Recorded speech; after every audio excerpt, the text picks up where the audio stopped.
I'm Larry Weeks, and this is Bounce. On this podcast, I have conversations with people from a wide variety of fields. I talk with academics, athletes, entrepreneurs, doctors, journalists, and many others to try to get their stories or research on how to deal with or prepare for life's challenges, setbacks, aches and pains, and ups and downs. To that end, it's an interview format, long form, and despite the fact that I'm scratching my own itch and even through my frequently dumb questions, the guests are game, they're very insightful and always encouraging. I'm learning a lot. I think you will too. This is life. Welcome to Bounce.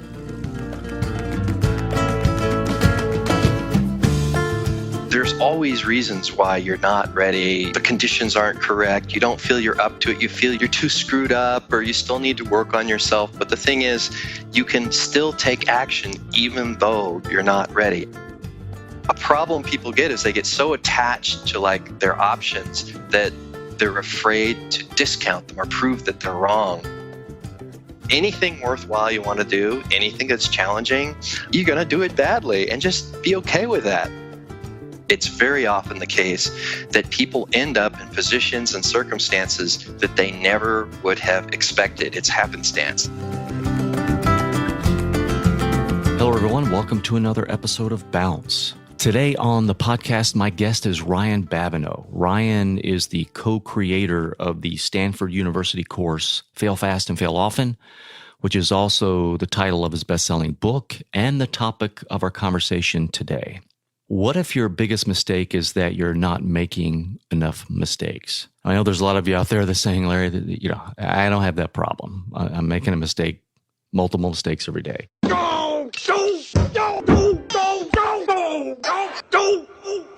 It's our conversation today in the sense that the thesis of Ryan's course and his book is that successful people and happy people tend to spend less time planning and more time acting. They get out into the world, try new things, make mistakes, and in doing so, benefit from unexpected experiences and opportunities. So there may be some things that you would like to accomplish in your life, in your career, in your business, in your relationships, but you haven't gotten started because you're afraid of failure. You're afraid of trying. And so my conversation with Ryan is about that struggle and his perspective and his philosophy and what he's learned from teaching that course to entrepreneurs and people from all walks of life, what he's learned from that. It's very encouraging, and I certainly recommend you read the book, but do yourself a favor, listen to the podcast. Ryan has a PhD in educational psychology from Stanford, MED in psychology and human development from Harvard, and he has a passion for this stuff. We cover the gamut. Obviously, we talk about fear of failure and methods and ways to overcome that fear, or maybe even better, how to act in spite of that fear. We talk about what Ryan sees as maybe a chief cause of unhappiness in the U.S. We talk about the not yet view versus the do it anyway approach to life. And we talk about his philosophy on the importance of fun, of having fun when you've kind of lost your way. He talks about the benefit of losing, and he has a great story on how to make a game out of rejection. As I was prepping for the interview, I reread his book, and a lot of it was very helpful for me as I'm doing this podcast, because at the time that I talked with Ryan and had booked the interview, it was very early on, one of the first few episodes. I just hadn't gotten around to editing it yet or publishing it. And I was struggling with a fear of putting this out there and getting things done or not doing it well. And the concepts in the book were a great reminder that anytime you start something and it's brand new, you're probably going to suck at it to begin with. That's kind of the starting point for most of us. And then the only way you get better is by fumbling and doing it again and doing it again. Anyway, I'll let Ryan talk more about it. So let's talk to Ryan. Ryan, welcome to the show. Thank you. Ryan has been practicing Buddhism for the last 25 years, and he's presently leading a Stanford research project that examines the work practices of masters in diverse fields. This was interesting. Journalism, social entrepreneurship, engineering, long-distance running, mathematics, and beer making. Is that right? Yes, yeah. Are you still doing that? Is that done? Are you in the middle of that? What? I'd say I'm in the middle of that. It's kind of a personal interest, a theme. I became very curious about how people in traditional kind of crafts, they get excited about their work, they dedicate themselves to it and their approach. And I started to think, well, those might be ideas that you could bring into organizations or like work settings that are less commonly thought of as kind of craft type careers. So that's something I've been exploring. It's been a lot of fun, and I've been talking to a lot of interesting people. Well, that is very interesting. What are you learning? Well, I think I'm still digesting this topic, but I think the thing that makes a big impression on me is that people involved in traditional crafts, there's deep love and care for many elements of the work they do. Like they love their materials, beer makers, they love their hops. They talk about, they spend a lot of time talking about, or their work processes. People are very, very much into perfecting their work processes and the tools they have. And people commit themselves to mastering what they do in a way that's, really inspiring. When people in the crafts, they're just like, I'm going to become the best. If it takes my whole life, I'm going to keep studying this. And anyhow, for me, it's a great model for what I think we should hopefully find in our careers, is something that we're passionate enough about, that we want to master it, that we care about it, that we care about the materials and the people and the tradition and the tools we work with. And so I think it's giving me a model for what careers should be. Your book kind of touches on that, and we're going to touch on that. I have some questions around that because you talk about kind of following your passions or your curiosities, maybe. So I looked at your site. Are you kind of a consultant counselor now? Because I saw something called happenstance consulting or counseling. What is that? Yeah, so I work as a career and life coach or or career counselor. So the kind of personal side of my business is under happenstance coaching, and that's where people usually I work with kind of mid-career level people that have already been successful to some degree, but they realize they've reached a point where they just feel like they want more out of their job. They feel like they could, they're still enjoying what they're doing, but there's something that's missing, and they're looking for, what to do next. So I help these people kind of bring about the changes so that they can pursue the next big opportunity in their life. So that's my personal side of the business. And then I also do more organizational work where I work with executives. It's more like leadership coaching, and that's at my site, essentialsmarts.com.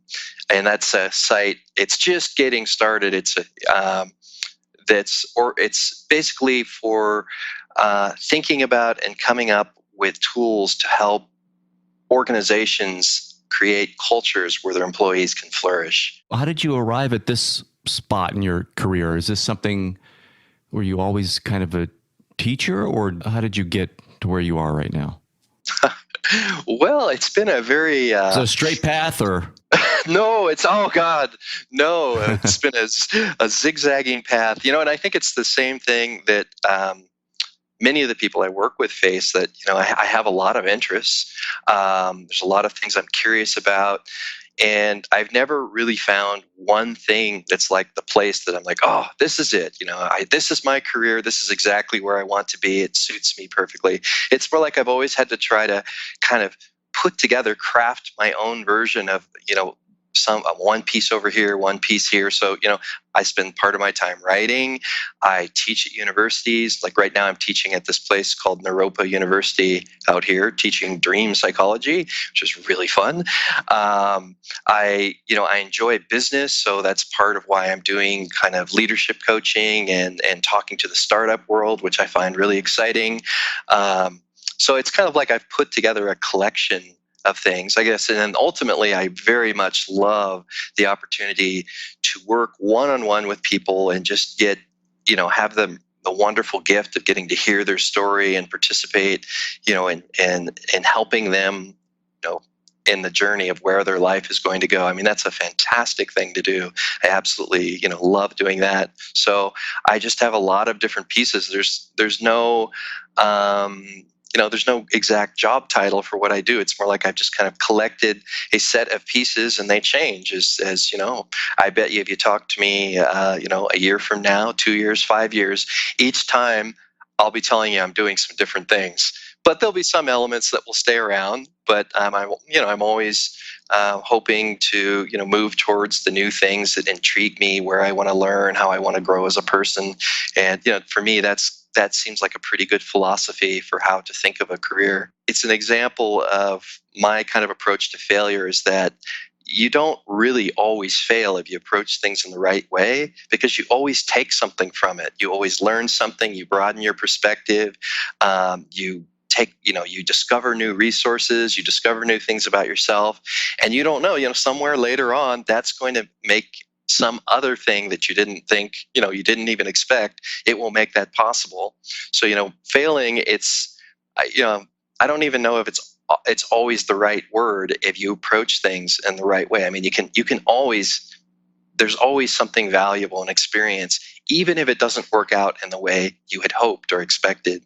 So what was the impetus to write the book? So I was working as a career coach or career counselor at the time, and I realized I was putting together a different kind of methodology to work with people than what was traditionally used in the field.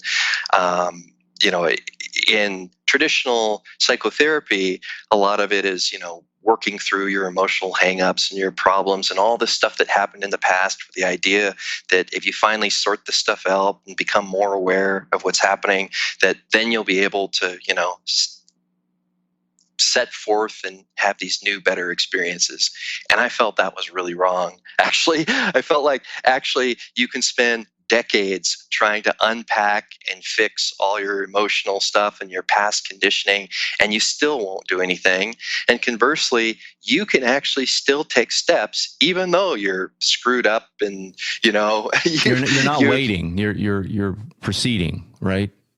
Yeah, well, I think that that's a more powerful way to bring about change, is just to have people do different things. I mean, just about everybody's had this experience where all of a sudden they've been thrust into a different environment, like, they go on vacation, or they're visited by some friends that are very different. And all of a sudden they just drop these behavioral patterns that they've just been crushed by for, forever. And they're like, what happened? All of a sudden, I'm not bothered by this, or I can talk where I used to be shy, or all sorts of things. And by taking action and putting yourself into different places, I think that's a very powerful way to bring about change. And also, I mean, a big part of changing, and this is a big part of like Barbara Fredrickson's work, the positive psychologist, is that when you take action, you bring new resources into your life. You become more knowledgeable, you meet new people, you actually get exposed to things that can help you, you discover new opportunities. So as soon as you start taking action, you have a better kind of opportunity space to work from. So you have more to help you as far as changing and building positive momentum into your life. So yeah, so I was saying that was one side of things, as far as why did I write this up, because I was thinking through this and reading all this research on innovation and creativity and entrepreneurship, and I thought these were fantastic ideas that were very closely aligned with what I wanted to do and how I wanted to help people. Did you start the course first and then the book, or what was the... Yeah, I started writing up the ideas first, and then once they'd kind of reached some level of coherence, had some chapters, then I proposed the course to Stanford, and they put it into the continuing studies department in professional development, and it became a really professional course. And that's where I got to work through the material even more by having it be the reading for the class and having lots of experiential activities and seeing how people responded. So it went through another kind of revision there. So, have you heard of Marita therapy? I've heard of it, but I don't know what it is. When I was reading your book, it was very familiar to that, at least from a psychotherapy standpoint. Basically, the thesis or the concept in Marita therapy is, look, whatever you're feeling, just feel it, but we're not going to focus on that. We're going to focus on action. And the best way to get you out of your feelings is to act. So, feel it, but do. It was very interesting. And I thought it was a very positive take on the benefit of acting over trying to manipulate a feeling or change a feeling. I'm oversimplifying this greatly, but your writings kind of reminded me of that. Actually, let me throw in something, a little note, if you don't mind. I don't want to interrupt you, but I love what you just described. I'm going to have to find out more about it. But I just thought I'd throw in the tidbit that originally the class and the book was called "Do It Anyway" was the title. Ah, cool. Because the idea was that there's always reasons why you're not ready. The conditions aren't correct. You don't feel you're up to it. You feel you're too screwed up, or you still need to work on yourself. But the thing is, you can still take action even though you're not ready. I mean, that's the huge part. And I'm just responding to what you just said, is that a big important skill is learning to take action even though your efforts are going to be imperfect. And even if you don't feel up to it, or, again, you can still do it. Yeah, I mean, you can feel down, you can feel depressed, like, I'll hear people say things like, I couldn't possibly, I can't do anything, I'm too down. And I'm like, well, I bet you if someone came and held a gun to your head and said, you're going to go, clean your office. I can't clean my office. I can't do it. I can't bring myself. I'm like, well, if someone put a gun to your head, could you do it? And they're like, well, yeah, I could do it. If someone would give you $1 million to do it, could you do it? Well, yes. So. But it feels like you can't. It does feel like that. Yeah. Right. It feels like it, but you can still do it, even though it feels like you can't. There was a motto in the Marita therapy I really loved, and it went something like this: for all my dreams, I only have what I do.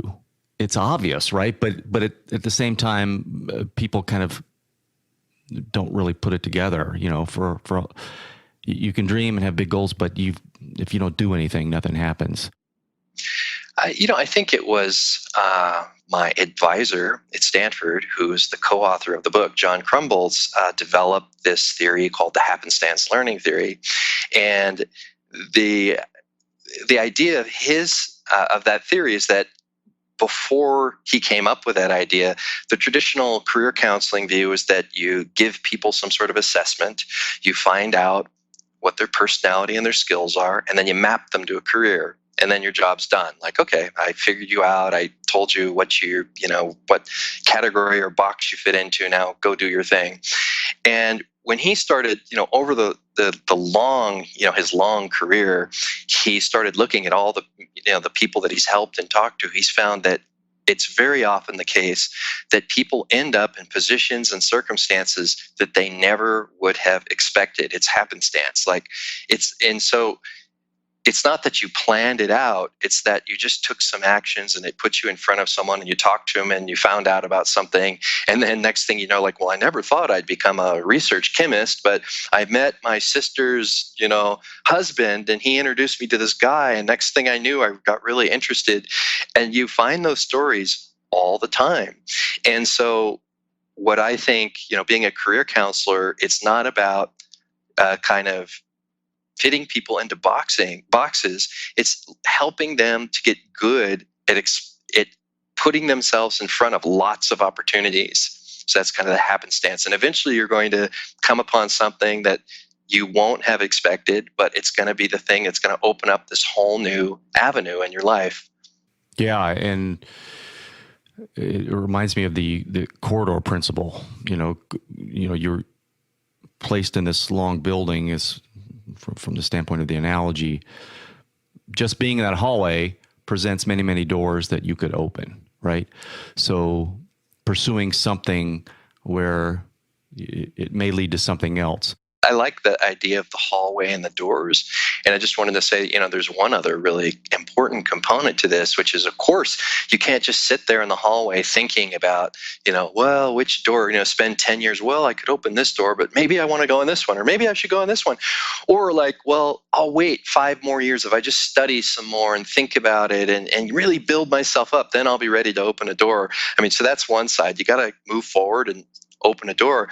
The other thing is you have to discover which ideas are wrong. I mean, not what ideas, which doors are not interesting. So, a lot of things that we get excited about in life or things that we think we might like or want to pursue, a lot of times they turn out to be not that interesting, or they're partially interesting. Like they're interesting for a while, but then we're like, well, I've done that. That's enough. It really wasn't something I wanted to continue with. And a problem people get is they get so attached to like their options that they're afraid to like kind of discount them or prove that they're wrong. And so part of what I help people do is just, have the idea that, look, there's a lot of things in the world that you can do or try. So just get very good at immediately jumping into these things and seeing if they go anywhere. And if they don't, if you can close a door, that means you can go pursue the next one. I mean, so closing a door is also a very important part of having a trajectory where you can keep pursuing new possibilities. Well, I like that. I like the way you said that. So I struggle with, two roads diverge in a wood, and I get paralyzed. so I understand there's some things you're saying you've got to experiment, go and see, and then if you like it, keep doing it, or if you don't, do something else. Do you encourage people to take assessments as to their personality and or do some kind of exercise to figure out what they like or where their passions lie? Because I often struggle with, well, I don't know what I want.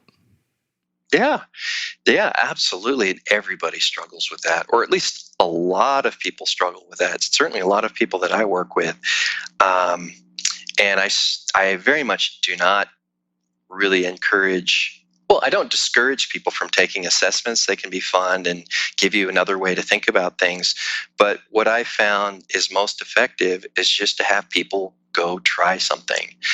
So I give you an example. I ran into this one guy who he'd always been curious about ballooning, hot air ballooning. And he thought that, oh, this is the thing I've always wanted to do. And he kind of held it up there as this one day I'm going to do this. When I arrive, I will finally take this up as my passion, and I'll start a company that does hot air balloons, and this will become my thing. And he just had built this up into such a huge thing that he was like, it was almost like he was afraid to try it because it would. And I finally had him just find the fastest way to go try it. Just sign up for a 2-hour thing somewhere where you can go up and be in a balloon and see what it's like. And he went and did that. And it turned out in this case, it wasn't actually really exciting, which is kind of funny after all these years he'd been thinking about it. So, it was in his head, not in reality. Yeah. Yeah, it was kind of fun. And that's one way things work out. There's things you think you were really excited about and you go and do them and you're like, well, so you find a cheap way to do it, fast. If you're something you're curious about, just find the fastest way you can to get out there, be around the people, be in the setting, and get a taste of it. And if you go and it looks, and you're like, wow, that was really fun. I want to do more. Well, then you can do a little bit bigger version. And I wanted to point out I said one of the ways this works out, sometimes you find out things you thought you would be fascinated in are with, they weren't really that exciting. The other way that people are disproved is things they think they would hate or wouldn't be fun if they would get themselves to actually go out and do it and experience it rather than just kind of viewing it from the stereotypical limited picture they have in their head, that when they go and do it, they're like, oh my God, I never realized that was fun. So for example, I often hear people who are promoted into leadership positions, they'll let's say you're a hardcore engineer and they'll say, oh, now I have to manage people and I don't want, management is awful. I'm like, well, how do you know? You try it before you're basing it on assumptions, because that's, I guess that's what a lot of people think, oh, it's going to be awful to have to manage.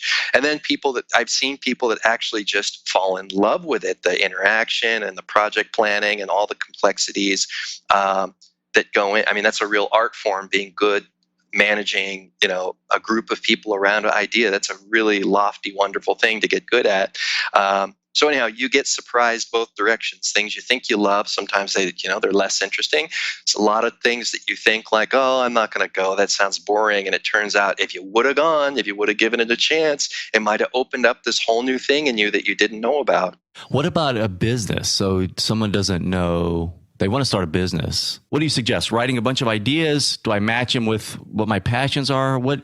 Yeah, I know. I think I have a feel for where you're going. And so that happens both in business, like, oh, I want to start a business, but I just can't come up with the idea. Or that's one version. Or it could be like, I have 50 ideas and I don't know which one to pursue. And also in people's, even if you don't want to start a business, it could just be like, I want to change careers, or I want to do something new with my life. I just want to feel more passionate, but I don't know what to do. Or I have like 50 ideas and, I don't know how to pursue. What do I do? Where do I start? And so the first case, if you don't have any ideas, that can be a different kind of thing. So for some people, they beat themselves up for so long, they get in such a negative space because they've been doing something. A lot of times, at least as a career counselor, you see people that have been doing a job they've disliked for a period of time, and they've been stuck in a life that's gone kind of sour, and they get to a place where they just can't even think up ideas, or like, I want to change, but I can't think of anything to do. And so in that circumstance, my focus is to have people have fun. It's to reconnect people with their curiosity and their natural enthusiasm, which I think everybody has. And I think that's one of your basic forms of intelligence, is like your curiosity and your enthusiasm just tells you, like, what would be interesting for me to pursue? What would be good for me? What would I like? And when you lose that connection with that, it's very hard to move or change because nothing appeals to you. It's hard to move towards the next great thing when you don't have any feeling for anything. So when people have no ideas, I start trying to connect them again with what they enjoy. Like, just go have fun, experiment, relax, try to just whatever people are curious in, especially, even if it doesn't seem like it's will go anywhere strategic for their career. Like, they might say, well, I've always wanted to try pottery. And I'm like, okay, well, next week I want you, before we talk again, I want you to try a pottery class. And they'll go, but wait, I'm here for careers, talk about my career. I don't want to waste time doing this fun stuff. And I'll go, no, that's not how it works. Before change can happen, you have to get yourself into the right space. Yeah. And I've heard so many times people will come back to me later on, like, after I've worked with them and they've changed careers, and they'll go, when I first started talking to you, I was really resistant when you were telling me to take that pottery class. I just thought, well, boy, what is this guy doing? He's wasting my time. And then they'll say, you know what? Now I get it. That's the instance where you have no ideas.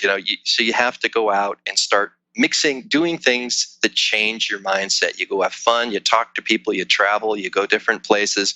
You don't just keep doing the same thing, because you're not going to have any new ideas if you do the same thing. And then the other side you asked me about is, well, what do you do if you have a whole bunch of ideas, but you don't know which one? And in that case, there's a whole bunch of tools that I talk about in the book. One of them I talk about, this comes from the startup world. It's called the minimal viable product, MVP, which is, if you have a business idea, you come up with the smallest, least expensive way to test it and get it out there, get some feedback, and then you see what happens, and then you can take the next step. And so for people in their, with their businesses or in their personal lives, I encourage them to come up with the simplest, least expensive thing. Like, people always say, like, well, I want to, I'm thinking about becoming a photographer. So, I think I'll spend the next 5 months building a portfolio, and I'll make a website, and maybe I'll take some classes, and then I'll be ready to start telling people I'm interested in taking photos. And I'll be like, well, wouldn't it be better if you just next week try to find one of your friends and say, hey, can I go take your picture? Wouldn't that be like a quicker way to test this idea? And so, I'm always, and you can get a lot better at that. This is a skill. If you look at entrepreneurs, they're very good at testing their ideas quickly. And so it's something that you can become more skilled at, as far as if there's something you're curious about, find a way to try it this week. What's the minimum thing you can do that doesn't cost very much, takes no commitment, and you can just try it? How does one overcome fear of failure? Or do they not? They just go do. I think people are afraid to even try, right? Yeah, it's it's a kind of an overall process to get people to overcome fear of failure. There's a lot of pieces to it. So some of the things that go into it is that we want to over plan and over prepare. Like we think we shouldn't try something until we're really ready. And a lot of us think, people have this attitude that, I'm not going to do it unless I'm going to do it really well, So they have this idea that, well, I'm not just going to go try jogging around the block. I'm going to run a marathon. And the first day I try running, I'm going to try to run 10 miles or something. And of course, that's going to be a disaster. So I guess, again, this ties into what I was saying is trying things in a simple way. Also, understanding that everybody stinks when they try something, and that's okay. I mean, it's a big thing I talk about. I often talk about, like, an example I love is the way comedians train. Because if you look at someone like Chris Rock, how he has these like just phenomenal, perfectly choreographed national routines he does, where like every word, every gesture is just absolutely spot on. And well, how does he get to that perfection? Well, he goes to all these different little hole in the wall comedy clubs, and he has this notebook that he carries around, and he'll just jot down ideas during the day of like bits for his routine, and he'll just show up unannounced at some little venue, and he'll start trying it, and he'll read some little part, and he'll see how the audience reacts, and then he'll make some notes, and he'll go to the next thing. And these routines are terrible. I mean, he's just like bombing. But so he does this, like he may do this 100 times, go and bomb in front of a live audience 100 times to come up with the material that ends up being in that fantastic, national show. I just read that one of the number one recommendation that comedians tell new comedians is get on the stage as fast as you can. And they're like, well, I'm still prepared. I don't have the. They're like, no, you got to get up there. You got to get up. Yeah. Well, no, absolutely. Matter of fact, I was just hearing an interview with Aziz Ansari, the guy that he's a stand-up comedian, and he did the show for Netflix, Master of None, really funny guy. And he was on Fresh Air with Terry Gross, and he was talking about how now he realizes that if he's going and showing up at these little clubs and kind of practicing, if things are going well, that's a sign that he's not pushing himself enough. Like if it feels comfortable and the routine's going well, that means he's just rehashing the old stuff and he's not improving, he's not developing his material. And that's like an indication like, hey, wait, I'm not pushing enough. And so to come back to your question, this was related to the fear of failure question. Part of it is changing your mindset where you give yourself permission to do things badly, to be imperfect, and just expect, do things imperfectly, and just know that anything worthwhile you want to do, anything that's challenging, you're going to do it badly, and just be okay with that. That's a huge part of overcoming fear of failure, because we're just like afraid, like, well, I don't, I got to wait until I can go out and just, be, impress the world with my expertise. Well, no, it really is changing the relationship you have with fear, isn't it? I mean, that seemed to be what your book was helping me with. And maybe it's just the term failure, maybe if we redefined it, but just this relationship we have with fear, that it's a bad thing. In your book, it's paradoxical. In a way, you embrace it in order to do what you want to do. Yeah. Yeah. The whole idea of this kind of idea of failing forward, which is that's a phrase that actually comes from the entrepreneurship community, is to deliberately use your imperfect efforts as a way to rapidly develop your ideas and expose yourself to unexpected opportunities. So you deliberately use your mistakes and imperfect efforts to expose yourself to new things and test your ideas. So you're not trying to wait until you won't make any mistakes. You're like, I'm going to use my mistakes. I have like an example. When I went to publish wanted to publish this book. I'd been working on it for a long time. I'd written it, had gone through a class, that used the material. And when I started thinking about publishing, all these people I talked to started to say, oh, don't even try. It's so hard to get a book like that published. I mean, I think anytime you want to do something new that's a little outside your comfort zone, it's funny. You'll always run into all these people that will come up and tell you why it's a bad idea. I mean, I see that with my counseling clients too. It's a funny thing. So, for me, I knew that there was going to be a lot of probably negative feedback I was going to get, a lot of there's going to be some failure as far as people saying no. So I decided to kind of flip it around. Instead of worrying about how can I do this so I don't get any no's and I don't get hurt, I thought I'm going to get as many no's as I can. I'm going to see how many rejections I can get.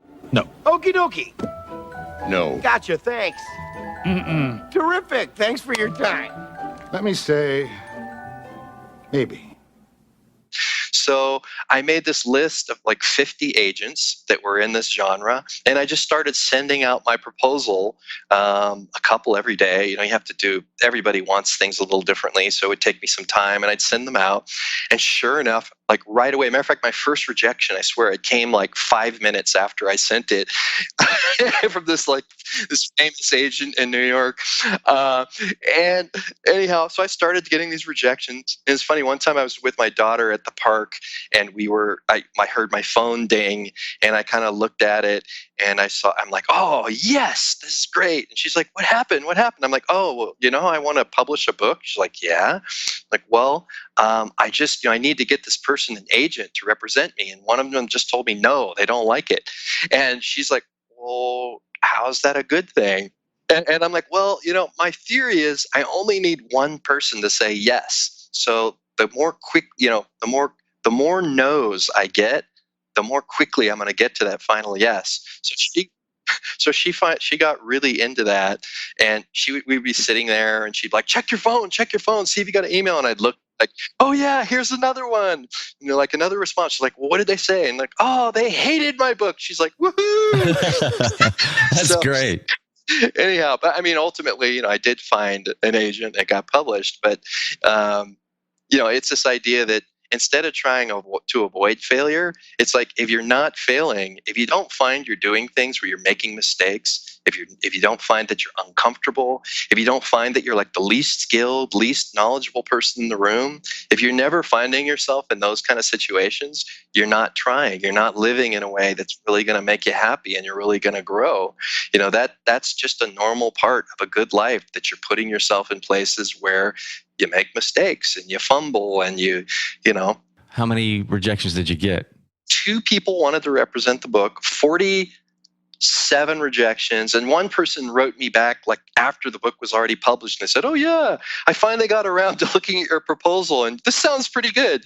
So, I guess, you could say I got 3 yeses. One was after the fact, and then 47 knows. Sometimes life does beat you down, especially when you're pursuing a new thing. And this is why so many people don't change, because change is hard. You have to do things that make you uncomfortable. You have to do things where you fail. You have to explore things that don't work out. And there's a lot of things that can hit you in a negative way. And sometimes it's a hard time. I work with people that go through that, and I just have to support them. And sometimes I just say, well, look at the flip side. What would it be like if you just keep doing that job you hated, with the boss you can't stand, around the people that you don't like, and you did that for the next 20, 30 years, and that was your life? What would that be like? I remember this one time I knew this guy who always wanted to be a painter. And he was very talented, and I went over to his house, and he had hundreds of paintings stuffed in his closet that he had never shown to anyone, because he was still waiting for the day when he felt he was ready. And he'd been doing this for like over 20 years at that point. He was in his 50s. And, I just had this really bad, horrible, it was like a tragic sense that here was this guy, he was never going to show his stuff to anyone. And to me, that just felt like life lost. That's so tragic. and so he missed out because of his fear on this whole different dimension in his life. And I felt like, I mean, this sounds bad to say, but I almost felt like it passed him at that point, like it probably wasn't going to happen. And so we talk about failure. Oh, it's this, it feels awful when things don't work out. And, we find out we're not as good as we thought we were, or our ideas don't work, or we thought, I don't know, just things work out in a way that's not what we had hoped. But the flip side is, well, think about if you never give yourself a chance to try the things that might have been the world of difference for you, like a whole different type of experience of life, and fundamentally for me, that's what it's all about. It's like living in a way where you can flourish, so whoever you are, you can find a way of living where you wake up in the morning and you're looking forward to the day, and you have good relationships with people that that you really enjoy and you appreciate, and you have things you're grateful for, and you're curious in the day, and you have moments when you're like mindful and appreciative, and you just find yourself in the moment and you're like, wow, this is pretty great, and if you miss out on that, that's like, to me, that's way more of a slap down than any failure you could ever have. I mean, if you don't allow yourself the chance to live your life as it should be for you, that's like the biggest ultimate failure. I like the way throughout the book you occasionally frame it as experiments. Instead of calling it a failure, it's just an experiment. It's something that you're trying to discover either about the thing or yourself. So you're trying that. You're just encouraging people to do it faster. Get on with it. Don't. It's in your head. Make it a reality. And so I try to think like that. Like, okay, what? Let me experiment. Let me see if I like this, and or there's a market for it, or whatever it is. You talk about some of that in your book. I love some of the maxims that you have. You have do it badly as fast as you can. I like that because for me it takes off the pressure. I think, Ryan, that there's this pressure that people have that if they do something, there's got to be some level of competence, or they're not going to try it. Right. Yes, that's a huge limitation or constraint that many people face, that they're just afraid to do something if they feel they're not going to be good at it. And this is especially the case for people as you get older, because if you've by the time you're a little bit older, you've probably been successful and you've developed some expertise, and you're used to people kind of looking up to you as the big guy or the big woman in the room, meaning the one that has the answers and is accomplished and skilled at what you do. And it can be very hard to go back to being the newbie that doesn't know anything and is screwing up and is worse than everybody else. So I'm forgetting what I'm responding to now. No. You said you just. I was just saying I liked one of your maxims, which was do it badly as fast as you can. It also applies to product or product management. Coming from the tech world, Reid Hoffman makes a case. He's written some things on embarrassing yourself in business, basically saying if you're not embarrassed by your first product release, you've released it too late. Because the assumptions you have about your users and what they want is never really exactly right. So you've got to get it out there to get more feedback to get the product even better.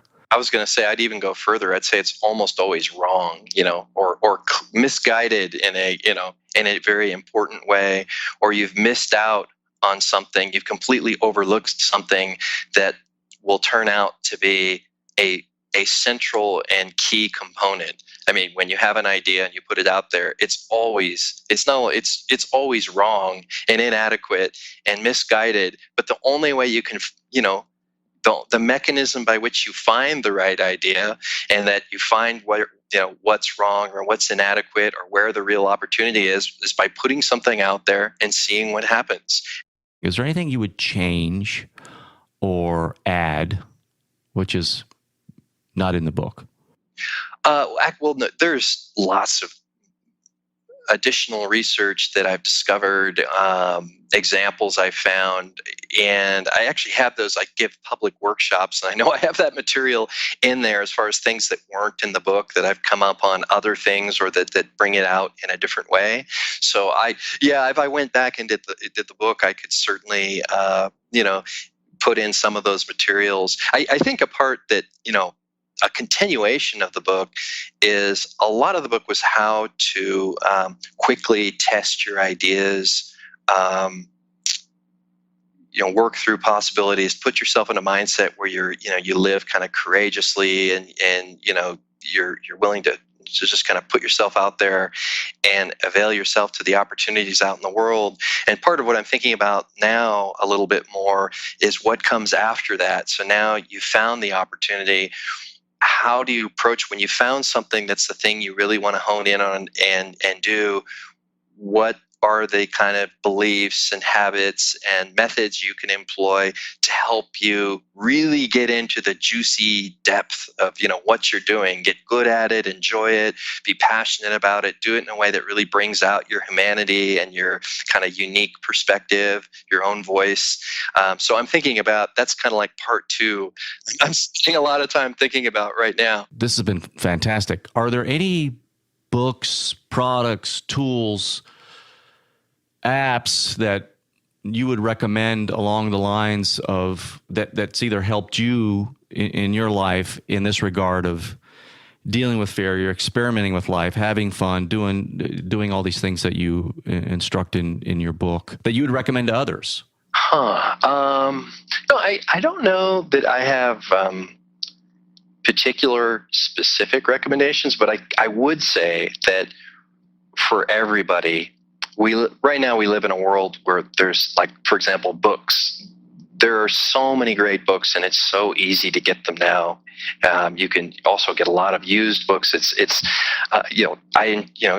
Find what you're curious about and go and get books and read. And there's a lot of great speakers and talks, and there's videos on YouTube, and so find things that you're curious about and take the time to listen to people and learn from them. And it's different for everybody. So, I read books all the time. I always have a stack of books depending on what I'm curious in, and it just changes. What I'm interested in now is going to be different in 3 months.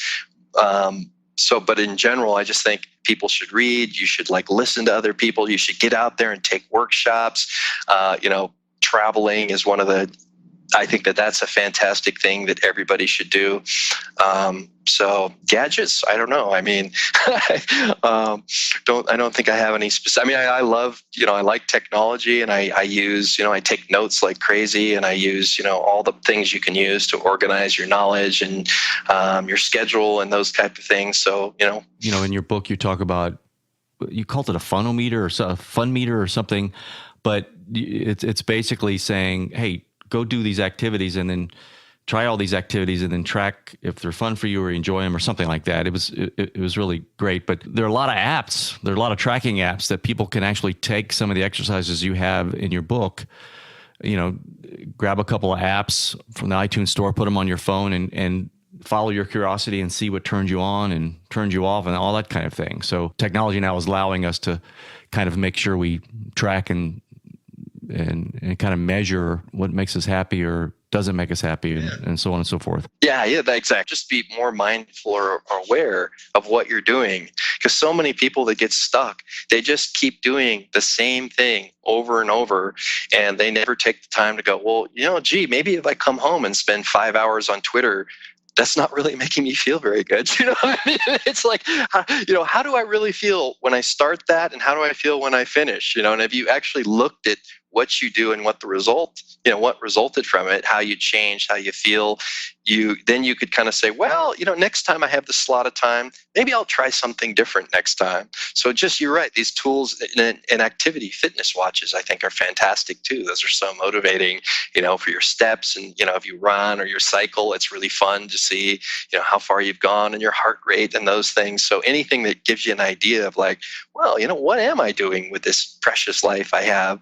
So I can optimize it and spend more time doing the things that make me feel good and make me feel alive, and the things that make me, feel kind of shut down and tired and negative, I'm going to spend less time doing those.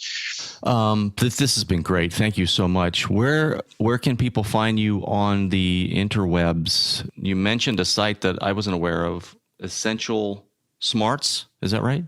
Yeah, essentialsmarts.com is where my kind of my home is for my organizational work, where I'm working as a kind of a leadership coach and doing consulting work for helping build, cultures for organizations where people can flourish in their work. So that's where my thoughts and energy in that area are going. And then for my individual coaching, that's at happenstancecoaching.com. Ryan, thank you so much. It's been super, very helpful. Thank you very much. Well, that is all the time we have today. Please spread